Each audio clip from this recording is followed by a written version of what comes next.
I'm Nina Walden, and I'm welcoming you to the first Chai Mitzvah Adult Mussar topic webinar of the year. We're going to hold 12 topic webinars about the Mussar, just as we do with the standard adult. And those of you who are also teen group leaders know that we have separate webinars for teen groups as well. So we have an agenda here. We're going to talk a little bit about what it's like for facilitators because it's the first meeting of the year.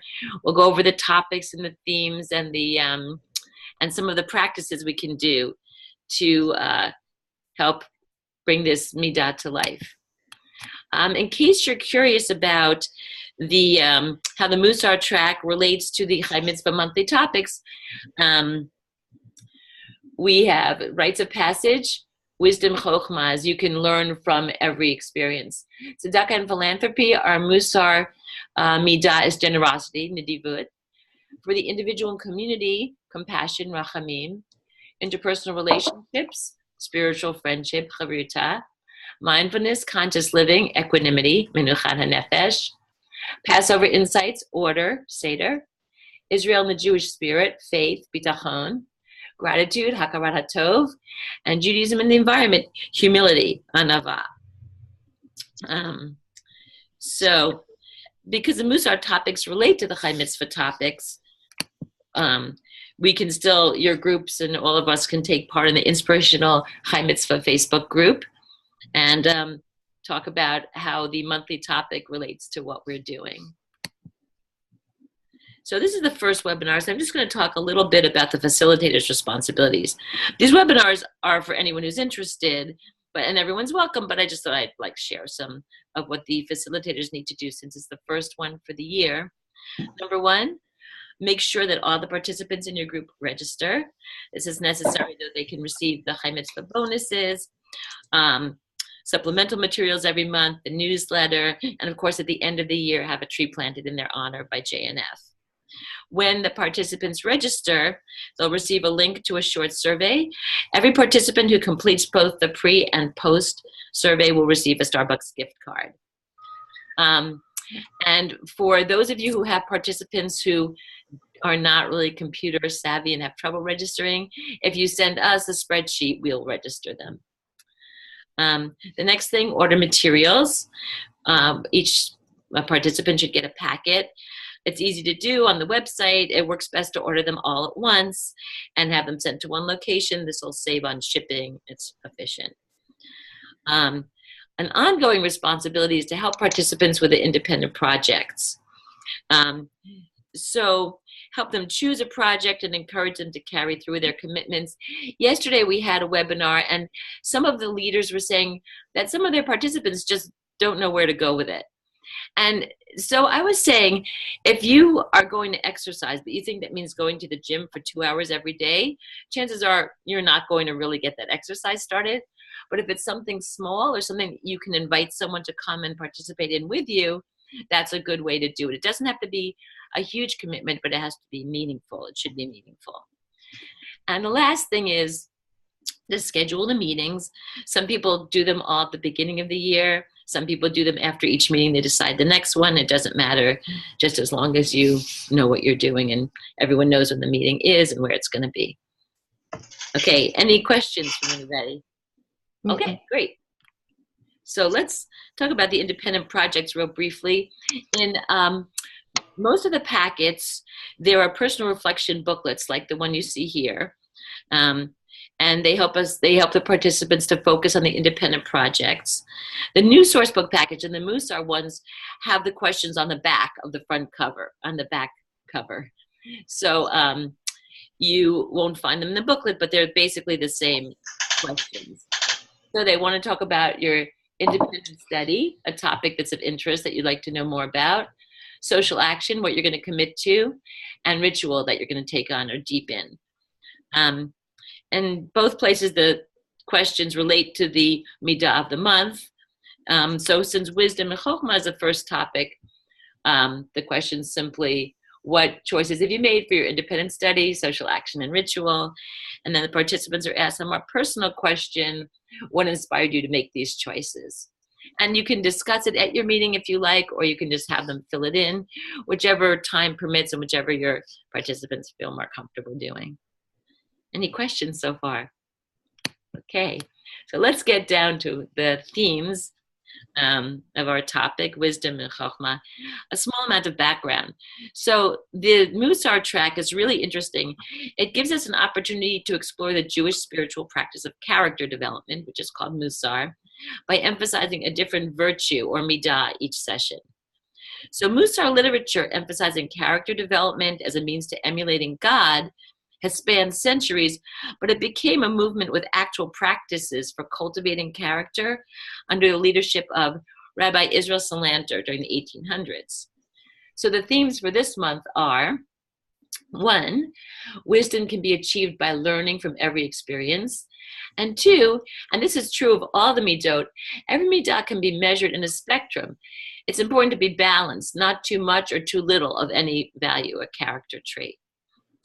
And while Judaism emphasizes Torah learning, it also values the kind of wisdom that comes from life experience, from applied Torah.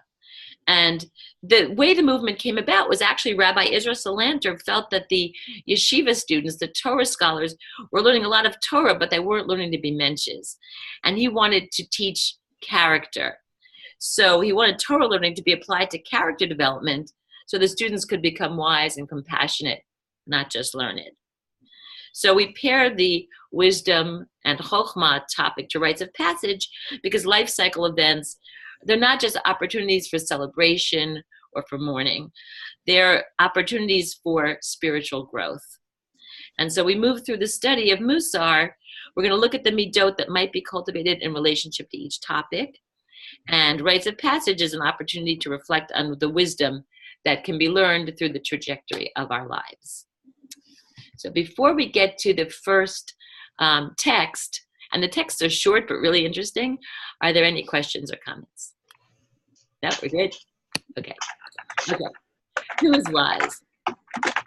So the first text is from Ben Zoma. He says, who is wise? One who learns from every person. He was a young person when he died, Ben Zoma, but very wise himself, and there are a lot of quotes in Pirkei Avot from him. So I like these questions because they also impart some knowledge about Pirkei Avot, and then they go on to ask relevant and stimulating questions. So Pirkei Avot, sometimes considered an early Mussar text, is itself a compilation of the ethical teachings and wise maxims of Mishnaic period rabbis. So Ben Zoma wasn't actually even considered a rabbi because he was young and he died before he became a rabbi. But he was very wise, and he's expanding the typical emphasis on Torah learning to remind us that learning and deep wisdom need not come only from Torah. Every person can be our teacher if we open ourselves to the lesson. So the question is, as you consider your own life, who are the people who have influenced you and what have you learned from them? It's a nice opening question for a group that wants to become a cohesive group. And I'm thinking, to answer it myself to get you guys started, probably my parents, probably my mom. I think a lot of people might think that. I hope my kids think it, but I'm not sure. Mm-hmm. And maybe a teacher. It might be someone in the community, could be the rabbi. So those are the kind of answers you might look for when you are asking this question. And then extrapolating from Ben Zoma's statement about learning from people, we can assume that experiences can also be great teachers. So this is a really good, in fact, this question might be easier to answer. You might want to start with it. What experience has been most influential thus far in your life?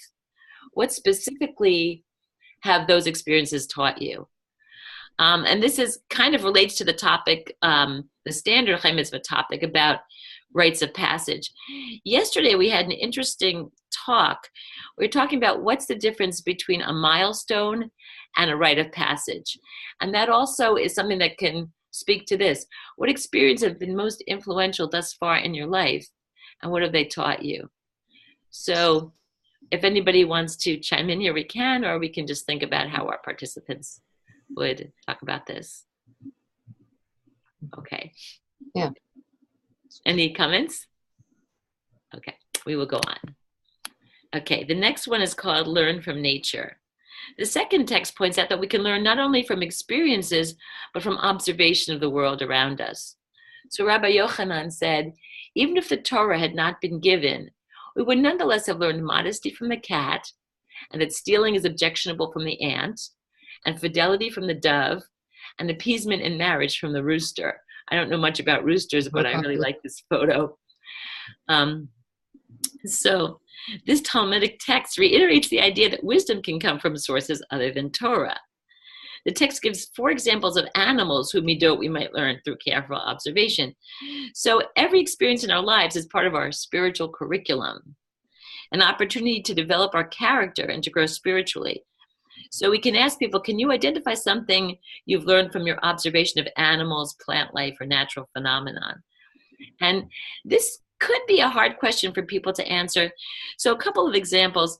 I worked for JNF in the education department for many, many years, and I love this. I always used it when I would go speaking. So the redwood trees are the tallest trees in the world. They are hugely tall. Does anybody know how long their roots are? Their roots are, and especially when I do this in groups of kids, I'll say, who's 4 feet tall? Stand up if you're 4 feet tall. Their roots are really short. They're 4 feet tall. So what we can learn from the redwood trees, how do they stand up? Their roots don't grow straight. Their roots grow at an angle like this. So they lock into the tree next to them, and that way they hold each other up. That's an example of something we can observe in nature and we can learn from.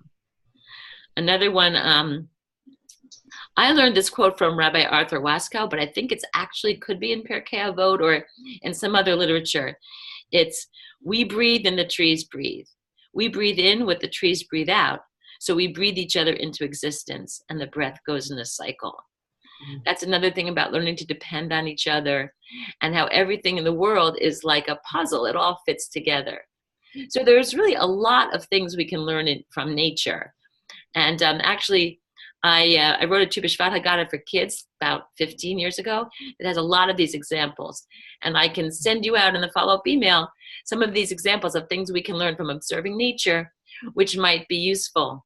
I was just thinking the trees, you know, they teach us every fall how wonderful it is to let go of those things that we no longer need. Oh, that is awesome. And it's right at the time for us in North America. Mm-hmm. To start thinking about the things that we're doing, you know, especially, you know, coming off of the high holy days. And yeah, I always love this time of year. And I think how wonderful it is for Judaism to have started the year now, that this is the birth, because these are the lessons that we're learning from nature, to let those things go that don't serve purpose anymore. That is so beautiful. I'm definitely going to include that in our follow-up email as well. That's a perfect example of how to answer this question. And it's great. Thanks. You're welcome. Great. Okay, so the other question that goes with this text is, what midot or virtues do you think can be imparted by the following rites of passage? Birth, bar mitzvah, conversion, marriage, death, mourning. And I would even expand this to retirement, having children, moving, starting a new job, like all kinds of things that influence our lives. And that could get a nice discussion, you know, also going about different transformative experiences. So thank you. This one is an interesting quote. Silence is a fence for wisdom. It's again from Pirkei Avot. Rabbi Akiva says, silence is a fence for wisdom. How can silence be a fence for wisdom? So this I found to be very confusing when I first read it. But then I looked up some other translations, and it's easier to understand this text if you think of for as around, and think of silence as a fence that protects wisdom. And then we talk about people can be silent for all kinds of reasons, not all of which will lead to wisdom. What kind of silence do you think the rabbis were referring to? And so these are some of the answers I've had before, and feel free to add. The kind of silence Rabbi Akiva is referring to is listening. So when my daughter was in 2nd grade, they were learning keyboarding, and she noticed because she's a genius like her mother, she noticed that silence and listen, silent and listen are made from the same letters. And we need to consider how the power of silence, of listening and thinking before we speak, can help us to build wisdom. And going on the same vein, how might silence be a useful tool in your own cultivation of wisdom? So I had this discussion with the teen Mussar teachers earlier when we did our webinar, and there's some interesting stuff. There was some discussion on the distractions we have today with social media. There was the comment that you should consider silence before you speak and consider how to best answer a question. And that's an important thing also, thinking about the impact of our words on others. Then we got to this discussion about deep listening. A lot of people struggle with deep listening, and you have to put your ego out of the way when you're doing deep listening. You have to listen to what the person's saying without reacting while they're speaking. And that certainly is a wise thing to do, and I think a lot of people don't do it or have a lot of trouble doing it or have to remind themselves to do it, and this is a good time to talk about that. And then there's this very interesting question that was raised. It was, could silence be interpreted as standing idly by? Now, if that's the case, that would be just the opposite of offense for wisdom.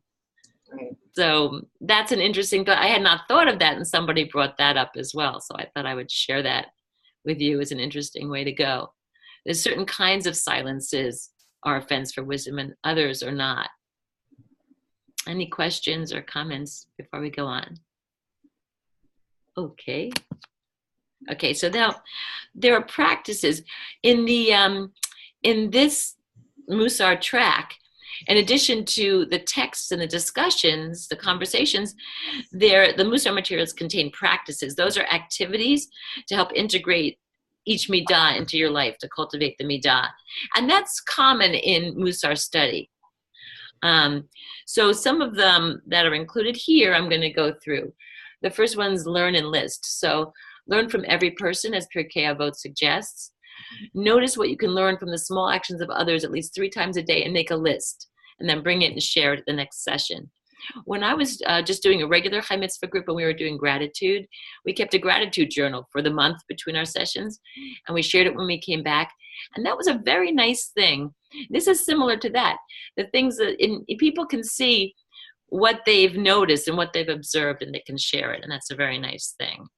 Well, just even of noticing something outside of yourself that's positive and actually noticing it, because sometimes we don't take note. And, just like the traffic when it's flowing and everybody's being nice and they're all taking their right turns, and you're like, whoa, they don't have a stop sign and yet they're allowing one in every time. How lovely this is. And just being able to notice that the community's actually working well, as opposed to getting frustrated that you're stuck in traffic. No, you're stuck in traffic, but look at how nice everybody is. I know. I am so thrilled by that alternate merge at the Holland Tunnel. I just love it. I'm seriously. Yeah. And so that's a good thing for sure. That's a very good thing, to look outside of yourself and appreciate what you can learn from others and what they're doing in a positive way. That'll make your life more positive too, for sure. Correct. Yeah. So the next one, put the Talmud to the test. So we have this text too, where we talk about observing things in nature, and just take a little time to actually sit and contemplate a cloud, a blade of grass, a body of water, a breeze, a spider, a bird, precipitation, the horizon, a tree, a flower. Especially right now, if people are going to be doing this and then they're going to be in their sukkah, or just it's a nice time of year to get out. It's nice. I think most of us are super busy and don't take the time to do this. But you can even integrate it into your life. Like if you're thinking about something and then you notice something in nature that kind of gives you an answer or makes you feel less alone, or in some way shows you that the world has something to tell you, I think it's a very nice thing to do. This one's nice to cultivate, impart, or affirm. So this is interesting, especially because this is the adult Mussar. An ethical will is a document that should impart one's wisdom and values to the next generation. And you can begin creating one. I would love to do that. And at some point, give it to your students or your children or whoever as a younger person that you think would benefit from it.